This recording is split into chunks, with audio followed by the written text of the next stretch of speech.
కష్టపడితే ఉన్నారు. బట్ మీకు ప్రతిదీ కూడా బాగా లాస్ట్లోకి వెళ్ళిపోతున్నారు. ఏంటి మరి ఎలా ఉండబోతుంది? మీరు తెలిసి మాట్లాడుతున్నారా తెలియక మాట్లాడుతున్నారా మాట్లాడుతున్నారు? చెప్తాను నేను. చెప్పండి. లోక్సభ ఎన్నికల్లో 35% ఓట్లు. వినండి తర్వాత చెప్తున్నా. తర్వాత లోక్సభ ఎన్నికల్లో 8 లోక్సభ స్థానాలు మాకు వచ్చినాయి. అరే ఎందుకు పక్కన పెట్టాలి? ఎందుకు పక్కన పెట్టాలి? అది ఎప్పుడు 2 ఏళ్ళు కాలే, ఇంకా 2 years కాలే. దాని తర్వాత జరిగిన ఎలక్షన్స్ ఏంటిది? MLC elections, graduates and teachers. ఎవరు గెలిచారు? 2 మేము గెలిచినాం, 1 టీచర్స్ యూనియన్. కాంగ్రెస్ అధికార కాంగ్రెస్ ఒక్కరికి గెలవలే. ఒక్కొక్క ఎమ్మెల్సీ అంటే 44 అసెంబ్లీల ఏరియా, 44 అసెంబ్లీల ఏరియా, 4 చెప్తున్నా. సర్పంచ్ పార్టీ బేస్ ఎలక్షన్ కాదు. పార్టీ గుర్తుందా? ఉందా పార్టీ గుర్తు?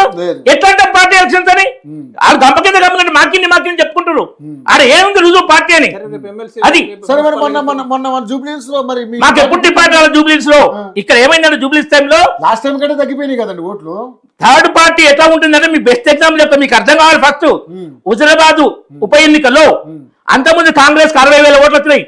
ఏది 2019 ఎలక్షన్స్ లో, 18 ఎలక్షన్స్ లో. మరి బై ఎలక్షన్ జరిగినప్పుడు 3,000, 60,000 నుంచి 3,000. థర్డ్ ఫోర్స్ అంత ఘోరంగా ఫస్ట్ అవుతుంది. మునుగోడులో సిట్టింగ్ సీట్ల డిపార్ట్మెంట్ కాంగ్రెస్ కు, సిట్టింగ్ సీట్ల ఉప ఎన్నికలు. మరి అది మాకు ఇంకా అంత హాఫ్ కూడా తగ్గలేదే. 20 రెట్ల కింది పడిపోయింది. రెడ్డి గారు కావచ్చు, రాజేందర్ గారు కావచ్చు, వాళ్ళ వ్యక్తిగతంతో గెలిచింది. ఏమైనా చెప్తారు కానీ వినండి. ఎమ్మెల్సీ ఎలక్షన్స్ వీళ్ళు పోటీ చేయాలి. బీఆర్ఎస్ పోటీ చేసే ధైర్యమే లేదు. ఇప్పుడు హుజురాబాద్ కాంగ్రెస్ బీజేపీ ఒకరైతే రాజేంద్ర గారి యొక్క మాని అని తప్ప అక్కడ బీజేపీ పార్టీ దుబ్బాకలో రఘునందన్ గారు ఎక్కడ బీజేపీ గెలిచిన క్యాండిడేట్ గా చెప్తారు మీరు. ఎక్కడ మరి ఇక్కడ సిరిసిల్ల మాన్వే కాదా? ఇక్కడ ఆయన ఇండిపెండెంట్ గా పోటీ చేసి 18,000 ఓట్లు.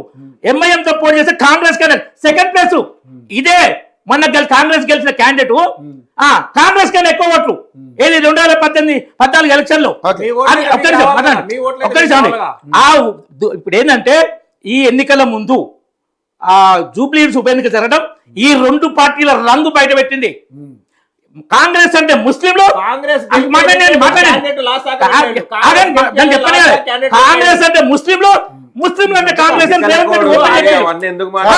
చెప్తున్నది. మీరు నన్ను మాట్లాడి జూబ్లీహిల్స్ గెలుపు గురించి మాట్లాడాలి. గెలిపినప్పుడు ఏం చెప్పారు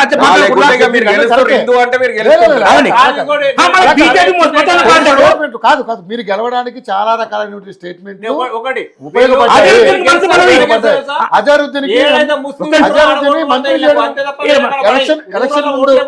ఎలక్షన్ ముందు అజరుద్దీన్ మంత్రి చేయడం అనేది అది మీకు ఉపయోగపడ్డది. ఎందుకంటే చినశ్రీశైల యాదవ్ బలం, ఎంఐఎం సపోర్టు, 150 అధికార పార్టీ బలం, అధికార పార్టీ కాదు, ఈటల రాజేందర్ కాదు మనుషుల యొక్క బలం కూడా ఉంటుంది. మేము జిహెచ్ఎంసీలో 45 స్థానాలు గెలిచాం. జిహెచ్ఎంసీలో వాళ్ళందరూ ఈటల రాజేందర్ అదే మరి చెప్పనండి.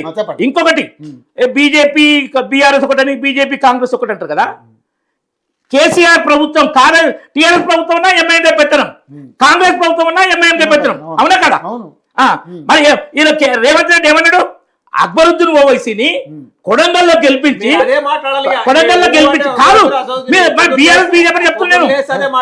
ఇదే కదా మీరు చేసే అభివృద్ధి గురించి అడిగాడు.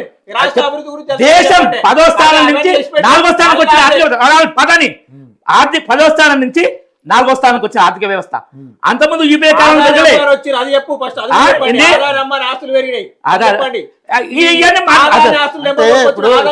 మాట్లాడలే. కేసీఆర్ ఆస్తులు కాదు దోపిడీ. కేసీఆర్ ఆయన బిజినెస్, కేసీఆర్ దాని బిజినెస్ ఎంత ఆస్తులున్నాయి, ఎన్ని మంది ఎట్లా ఉన్నాయి, అందరికి ఫామ్ హౌస్ ఎట్లా వచ్చినాయి. ఇంకొకటి మాట్లాడండి, ఒక దేశంలో ఏ రాష్ట్రంలోనైనా ప్రతిపక్ష నాయకుడు అసెంబ్లీకి రాకుండా ఉన్నాడా? ఒక్క రాష్ట్రం పేరు చెప్పండి.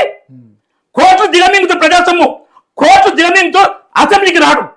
ఆయన పార్టీ ప్రెసిడెంట్, ఆయన ప్రతిపక్ష నాయకుడు. నోరు నెత్తిలో పెట్టుకొని తిరుగుతారు ఇలా తప్ప మరి ఈయన అసెంబ్లీకి రాదు. ఇంకోటి వినండి. మాట్లాడి, అది చెప్తా. అసెంబ్లీకి రారైనటువంటి ప్రతిపక్ష నాయకుడు మరి జగన్మోహన్ రెడ్డి కూడా ఉన్నాడుగా. అదే ఇద్దరిద్దరే జగన్తో మాకు పొత్తు లేదు. పచ్చబద్దాలు మాట్లాడతారు. చంద్రబాబు తో ఉంటారు, జగన్ నేను జగన్తో ఎప్పుడు పొత్తలేదు. ఎప్పుడు మీ రవి గారి పద్ధతి కాదు, రవి గారి పద్ధతి కాదు, పద్ధతి కాదు, పద్ధతి కాదు. కంప్లీట్ అయిపోయినాక మీరు నేను కాదు ఒక అంశం చెప్పి ఇట్లా కంటిన్యూ నేను డిస్టర్బ్ చేయలే, కంటిన్యూ డిస్టర్బ్ చేయలే. సబ్జెక్ట్ మాట్లాడండి, సబ్జెక్టే మాట్లాడుతున్నా. మనకి టైం అందరికి సెట్ అదే నేను అది ఎంతసేపు మాట్లాడి నేను సేపు మాట్లాడాలి చెప్పండి. మాట్లాడు. కాబట్టి GHMC Nizamabad last municipal corporation లో బీజేపీకి 28 స్థానాలు వచ్చినాయి. అధికార బీఆర్ఎస్ కు 12, అప్పుడు అధికార బీఆర్ఎస్ కు, కాంగ్రెస్ కు 2. నిజామాబాద్ కరీంనగర్ బీజేపీకి 12, కాంగ్రెస్ 2, 3. సో ఏంటంటే ఎడ్యుకేటెడ్స్ బీజేపీ దిక్కుంటారు. MLC election best example. మీకు తిరువనంతపురం మాకు ఒక్క ఎమ్మెల్యే సీట్ లేదు. మున్సిపల్ కార్పొరేషన్ మేము గెలుచుకున్నాం ఫస్ట్ టైం. కాంగ్రెస్ 40 ఏళ్ళకి గెలవలే, ఎన్నోసార్లు అధికారంలో ఉంది కాంగ్రెస్. సరే ఇప్పుడు సరే మీరు మహారాష్ట్ర మున్సిపల్ కార్పొరేషన్ ఓకే అదే ఓకే. మీరు ఇప్పుడు ఎమ్మెల్సీ ఎలక్షన్స్ లో 3 మీరే 2 చేసుకున్నారు. అదే విధంగా 8 ఎంపీ లోక్సభలో చేసుకున్నారు. సరే మొన్న జరిగినటువంటి సరే ఉప ఎన్నిక పక్కన పెట్టండి, అది ఉప ఎన్నిక ఎలాగ అధికార పార్టీకే ఉంటుంది అన్నది జగన్ రెకగ్నైజ్. సరే మీరు కూడా బాగానే ఓట్ షేర్ వస్తుంది అనుకుంటే అది దానికంటే అర్థమైంది ఓకే. కానీ మొన్న సర్పంచ్ ఎలక్షన్స్ లో కానీ ఇప్పుడు మున్సిపల్ ఎలక్షన్ 150 నుంచి 700 పైకి వచ్చి అంతకుముందు మాకు 150. ఇప్పుడు ఎంత రావచ్చు అంటున్నారు? ఇప్పుడు నెంబర్ 1 మున్సిపల్ కార్పొరేషన్ లో మేమే నెంబర్ 1. ఓకే. ఇందూరు గెలుస్తున్నాం. నిజామాబాద్ పోయి ఇందూరు అవుతుంది, కరీంనగర్ కూడా అవుతుంది, కరీంనగర్ కూడా అవుతుంది. ఇక్కడ కూడా హిందువే. అది కాదు మన పేరండి. ఒక్క నిమిషం మీకు చెప్పాలి దాన్ని మాట్లాడి చెప్తా. మీ ఛానల్ చెప్తా. మన దగ్గర లోక్సభ నియోజకవర్గాల పేరు ఎట్లున్నాయి? హైదరాబాదు, సికింద్రాబాదు, ఆదిలాబాదు, నిజామాబాదు, మహబూబాబాదు, జహీరాబాదు, కరీంనగర్, మహబూబ్ నగర్, 8 నియోజకవర్గాలు. ఏ పేర్లు? ఈ మాట కూడా ఈ పేరు మాట్లాడలేము. అలహాబాదు త్రివేణి సంగమం, అత్యంత పవిత్ర క్షేత్రం హిందువులకు. దాన్ని మాత్రమే చెప్తున్నాను. ఆయన అడిగి చెప్తా. ఒక్క విషయం మాట్లాడండి, పక్కన పెట్టండి. ఒక్క విషయం మాట్లాడండి.